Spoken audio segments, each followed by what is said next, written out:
é possível você trabalhar em Portugal e o seu trabalho te oferecer um alojamento. Aí você deve estar falando, Adri, que maluquice é essa? Portugal vive uma crise imobiliária, né? O país está cheio de imigrante. E você está falando que eu posso ter um trabalho que vai me dar um alojamento? Sim, gente. A ideia de gravar esse vídeo é para contar a minha experiência para vocês, tá? Tudo que eu estou falando para vocês aqui é a minha verdade, é a minha realidade. E talvez isso possa te ajudar se você está aí vivendo em Lisboa, em Porto, nessas cidades onde você não tem muita qualidade de vida. Eu tô falando, gente, isso porque para mim qualidade de vida é isso aqui, ó. Isso aqui é que é riqueza, isso aqui é que é bênção, sabe? Eu tô aqui no meio da natureza, não tô em Portugal agora, mas daqui a pouquinho eu chego tomando meu chazinho de camomila. Maravilhoso. E assim que eu chegar em Portugal, eu vou pro meio do mato também, graças a Deus. Então, o que eu quero contar para vocês? É a minha experiência, sabe? A experiência que eu tenho trabalhando em locais de forma interna. O que é trabalhar em lugares de forma interna? É basicamente, gente, aquele local que você vai trabalhar e o teu empregador ele te oferece um alojamento. É todo lugar que você encontra esse tipo de trabalho? Não, não é todo lugar, tá? Se você for pensar um pouquinho fora da caixinha, é diferente da forma que todo mundo pensa. Portugal não é só Portugal continental, ou melhor dizendo, Portugal não é só Lisboa, não é só Porto, não é só Braga, né? Essas cidades que estão lotadas de pessoas, lotadas de imigrantes. Vocês têm que pensar que Portugal, né? Essas cidades que eu acabei de citar, também são grandes polos universitários, né? Onde está a Universidade de Lisboa, do Porto, de Coimbra, de Braga e outras, né? Então, existe uma competição muito grande de alojamento. Né? Lembra que os estudantes, quando eles terminam, né, o ensino no interior do país, eles precisam buscar, né, locais para morar, para estudarem. Então, eles precisam de quarto, precisam de casa, precisam de alojamento. Nem todos os portugueses têm casa própria, também precisam de alugar casas. E aí vem, né, uma comunidade enorme de imigrantes, são mais de 1,5 milhões de imigrantes no país. Agora, acho que sim, pelo que eu estava acompanhando nas notícias. E vou caminhar um pouquinho aqui, eu tô aqui segurando a câmera. E são muitas pessoas, né? É uma demanda muito grande. Então eu quero contar para vocês a minha experiência de morando em lugares mais pequenininhos e lugares que me dão alojamento, tá? Eu quero que vocês entendam e absorvam esse vídeo sendo a experiência da Adri, tá? Eu não posso falar por José, por Maria, por quem for. Eu não posso falar por outras pessoas. Eu posso falar por mim, pela minha realidade. E talvez, de repente, vocês consigam, né, encontrar, no pouco que eu vou falar para vocês aqui, uma possibilidade, talvez. Né? Talvez vocês vejam uma oportunidade. Quero virar aqui para vocês verem o pôr do sol um pouquinho. Uma oportunidade. Então, pensem, como eu falei, Portugal não é só esses lugares que eu disse. Eu vou dar uma dica para vocês. Eu não vou falar aqui nome de empresas, tá? Por quê? Porque eu não acho que isso seja algo ético, tá? Da minha parte. Mas vou falar aqui de um lugar que talvez você nem conheça. Parque Nacional Peneda Gerês. Gente, o Parque Nacional Peneda Gerês é um lugar incrível. É um lugar que o verão bomba. Além de muitos portugueses viajarem para lá para passarem férias também, alguns dias de férias, recebem turistas internacionais durante todo o verão. E eu vou dizer uma coisa melhor para vocês, durante todo o ano, tá? Sim. Muitos, principalmente turistas da Bélgica, Alemanha, Holanda. Tô falando isso porque eu já passei temporada de inverno no Gerês também e é assim que acontece. Tem poucos alojamentos que estão abertos nessa temporada, mas vocês podem já ter uma dica aí, tá bom? De onde buscar trabalhos internos. O Parque Nacional Peneda Gerês tem muitas empresas por todo o parque e de repente, se você está buscando um trabalho de temporada, são esses trabalhos. E eu vou dizer logo para vocês, tá? Eu não vou ficar aqui enrolando para eu falar no final. Normalmente esses trabalhos, gente, são para temporada exclusivamente, tá? São empresas que funcionam de forma sazonal, né? Elas funcionam só em determinado período do ano e outra parte fecha, tá? Então, por exemplo, o meu primeiro trabalho interno foi numa empresa que começou em abril e fechou no dia 30 de outubro. A minha segunda foi um trabalho que eu comecei em maio e terminei no dia 30 de outubro também, tá? Agora, essa nova empresa que eu vou trabalhar agora, ela também vai começar agora, eu já começo a trabalhar dia 28 e ela vai fechar no dia 30 de outubro. Então imagine que são trabalhos sazonais. Aí você vai me perguntar, Adri, como eu consigo esses trabalhos? Pesquisando, né, gente? Buscando, se interessando, sites de busca na internet, né? Busca os locais que são mais turísticos em Portugal, né? Locais muito, sim, que tem uma demanda muito grande de turistas no ano, né? Pense que Portugal não é só Portugal continental, a ilha, Açores, Madeira, que tem muita... Vou sentar um pouquinho aqui. Que tem muitas empresas que contratam também de temporada, que dão alojamento. Aí você vai dizer, Adri, mas eu não quero trabalhar na temporada não, eu vou morar onde depois, né? Quando o contrato acabar. Ah, gente, aí já é um problema de cada um, né? A gente tem que se organizar quanto às nossas escolhas também. Eu não tenho problema nenhum, assim que acaba a minha temporada de trabalho, eu já tenho ali meu inverno todo organizado, né? Aí vocês vão falar assim, Adri, mas eu vou ganhar, como é que eu vou viver no inverno, né? Como é que eu vou viver no inverno? Onde é que eu vou ganhar dinheiro? Gente, uma das maiores vantagens do trabalho de temporada é a possibilidade de você juntar dinheiro, tá? Não fica pegando seu dinheiro e gastando com tudo, guarda seu dinheirinho. Então, assim, para mim, uma das maiores vantagens de trabalhar assim internamente, né, de uma empresa interna, é a possibilidade que eu tenho de juntar mais dinheiro, de guardar mais dinheiro. Se a gente for pensar que os arrendamentos são muito caros, né? Então, assim, eu consigo juntar meu dinheirinho, guardar meu dinheiro, fazer a minha vida. Normalmente as empresas que você trabalha assim internamente de temporada também dão a refeição, né? As 3 refeições. Quando ela não te dá, ela te dá o auxílio alimentação. Então, imagina, você tem ali uma grande economia, né, gente? Então, assim, dá assim, para juntar o dinheirinho e passar um invernozinho mais tranquilo. E aí você tem que se organizar quanto ao inverno, né? Vai fazer voluntariado, vai viver na floresta, né? Acampar, gente, a natureza é linda, ó. Que lugar mais lindo, gente. Não sei, gente, sabe? Depende muito. Como eu falei pra vocês, a minha realidade é eu tenho um trabalho online também. Então, quando acaba a temporada de verão, que o meu contrato acaba, eu começo a pagar recibos verdes. Então, eu consigo ativar os meus recibos verdes e pagar meu imposto através do meu trabalho online. Então, assim, dá para eu conseguir conciliar. E esse já é uma dica que eu dou para vocês. Se vocês não trabalham o ano todo com contrato de trabalho, vocês podem iniciar a atividade durante o período que vocês não estão com contrato. Se vocês forem trabalhar para empresas que só te dão contrato de 6 meses, né?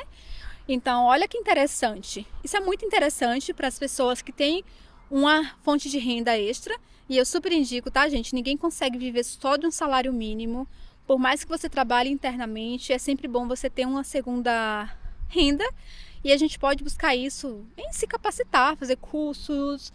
Enfim, não é o tema do vídeo agora, mas eu super acredito, sabe? Para mim, que sou sozinha, eu imigrei sozinha, né? Eu imigrei sozinha, eu não tenho filhos.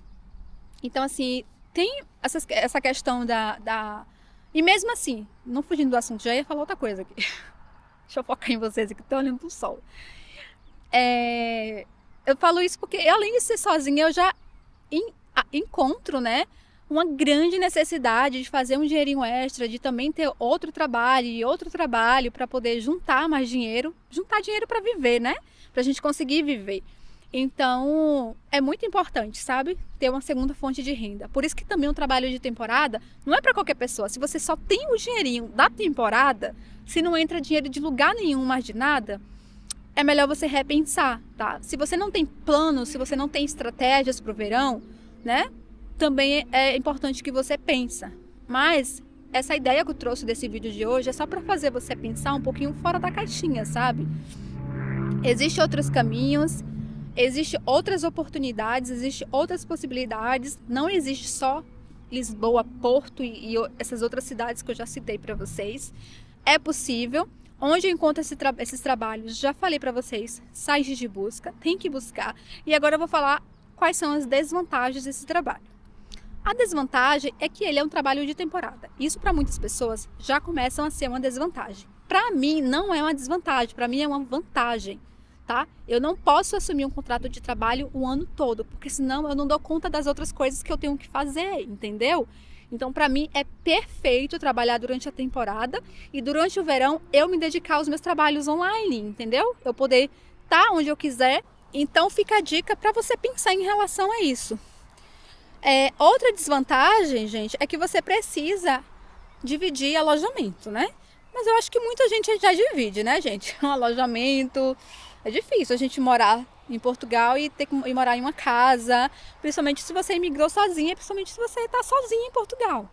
Não dá, eu não teria condição de alugar uma casa para eu viver, sabe? Para mim é muito mais barato viver do jeito que eu vivo hoje do que alugar uma casa ou até um quarto já, visto que os quartos são bem caros, gente, são muito caros. Né? Os quartos hoje em Lisboa, Porto, essas cidades, até cidades menorzinhas mesmo, são, tipo assim, cara, de 300 euros para cima, sabe?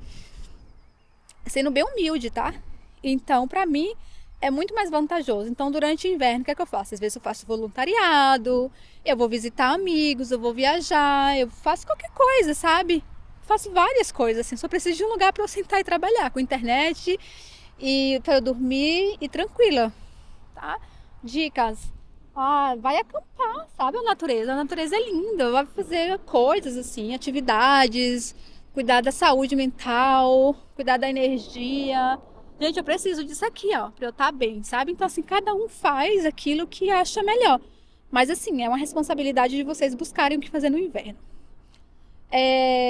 Outra desvantagem é que, basicamente, é um salário mínimo, tá, gente? Mas, assim, a maioria dos trabalhos em Portugal paga o mínimo, tá?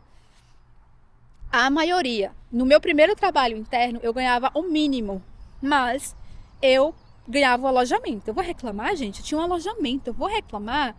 Tinha as 3 refeições, eu morava num lugar pequenininho, lindo, uma vila, no meio das montanhas do Gerês, né? Sorrindo, fazendo 1000 trilhas. Aqui no meu canal até, inclusive, tem muitos vídeos de trilha. Então, assim, eu fazia muita coisa. Então, assim, pra mim nunca foi um problema. O meu segundo trabalho também foi no Gerês, aí eu já tinha um alojamento. Eu tô contando as minhas experiências, tá? Porque com minhas experiências vocês vão pegando alguma coisa pra vocês. Nesse alojamento, eu também trabalhei lá e eu tinha um alojamento, um quarto privativo, que foi maravilhoso, gente. Tinha um quarto privativo, com uma janela, assim, com vista pra montanha, eu amava. E nesse trabalho eu ganhava muito mais do que eu trabalhava do que no outro. Por quê? Porque eu tinha um cargo mais superior, eu tinha muito mais responsabilidades. Então, foi o trabalho assim que eu ganhei bem mais, sabe? Acima da média. Então, pra mim foi muito bom. Então, assim, depende muito, sabe? Do trabalho. Se o trabalho te dá a oportunidade de fazer horas extras, também é interessante. O que mais? Mas na maioria das vezes, gente, é mesmo um salário mínimo, tá? Por isso que eu falo sobre a necessidade de você ter outra fonte de renda. Olha que coisa mais linda. Pôr do sol lá atrás. De ter uma fonte de renda. Então, assim, não é pra todo mundo, tá? Não é todo mundo que consegue. Se você é casado, tem filhos, periquito, papagaio, né? Cachorro, tudo, não vai dar, né? Não vai dar. Além dos trabalhos não te dar oportunidade, criança precisa de rotina, né, gente? De trabalho, de casa, de proteção e de segurança. Então, assim, não faz sentido, né? Se você tem filhos e está assistindo esse vídeo agora. Mas, de repente, você tem um irmão, tem um primo, tem alguma pessoa conhecida, sabe? E, de repente, seria uma informação útil para essas pessoas. Para mim, existe muito mais vantagens do que desvantagens. Agora eu tô voltando para Portugal essa semana, eu já começo a trabalhar em um trabalho interno de novo. E uma coisa que eu super indico para vocês, só para finalizar esse vídeo, façam network, né? Façam boas amizades, andam com pessoas que queiram prosperar, como você, pessoas que tenham princípios, né, muito parecidos com seus, e sempre vá embora deixando a porta aberta, tá? A porta precisa estar aberta. Você não vai ter boas referências, ninguém vai te indicar para um trabalho se você foi um péssimo funcionário, um péssimo colaborador, se você foi preguiçoso, se você não cumpriu os seus horários, as pessoas normalmente não vão te dar uma segunda oportunidade e nem vão te indicar para ninguém, tá? Então, quando a gente está aqui fora, a gente tem que ter ainda muito mais responsabilidades, porque a gente precisa trabalhar, a gente precisa ter um nome. E esse trabalho agora que eu vou exercer é igual ao meu trabalho anterior, onde eu falei para vocês que eu tinha uma responsabilidade maior. Eu vou morar no sul de Portugal e mais pra frente eu vou contar mais histórias pra vocês sobre isso. Mas, gente, eu tô super animada, tô feliz. Eu acho que é resultado das coisas que eu plantei, sabe? E uma dica que eu dou pra vocês é: ande sempre com boas intenções, plante sempre coisas boas, porque a lei da colheita, ela é certa, a gente só colhe o que a gente planta, tá? Então sejam boas pessoas, com boas intenções, sempre estejam prontos para ajudar, colaborar, a desenvolver, principalmente quando nós somos imigrantes, né? Acho que a gente vai buscar novas oportunidades para a gente prosperar, né? Para a gente colaborar, contribuir com o desenvolvimento local, da região, enfim, gente, para a gente fazer parte, né, desses lugares. Então, tenho certeza que se você seguir essas dicas, ó, você vai ser muito feliz, muito próspero e dê valor, sabe? Coisas que talvez outras pessoas não dêem valor. Para mim, isso aqui, gente, ó, isso aqui para mim é tudo, sabe? Eu tô agora em outro país, mas daqui a pouquinho eu chego em Portugal e tô aqui encerrando a minha temporada de inverno. Acabou, daqui a pouco começa a minha temporada de verão, um novo ciclo, e muitas bênçãos para nós sempre. Tudo de bom para vocês. Vou deixar vocês com esse pôr do sol incrível, gente. Olha isso. Olha aquele sol lá na frente. Olha aquele sol, gente. Vocês estão conseguindo ver direitinho? Se vocês é a primeira vez aqui nesse canal, por favor, gente, deixa o likezinho no vídeo, compartilha esse vídeo com aquele amigo que você acha que vai gostar dessa informação, né? Comenta aqui no vídeo se alguma coisa que eu falei fez sentido para vocês. Eu tava com essa mensagem no coração para passar para vocês, espero que tenha ajudado. Se esse vídeo chegou pelo menos a uma pessoa que vai ser útil para mim, eu fico muito feliz, muito satisfeita, tá? Beijos e até o próximo vídeo!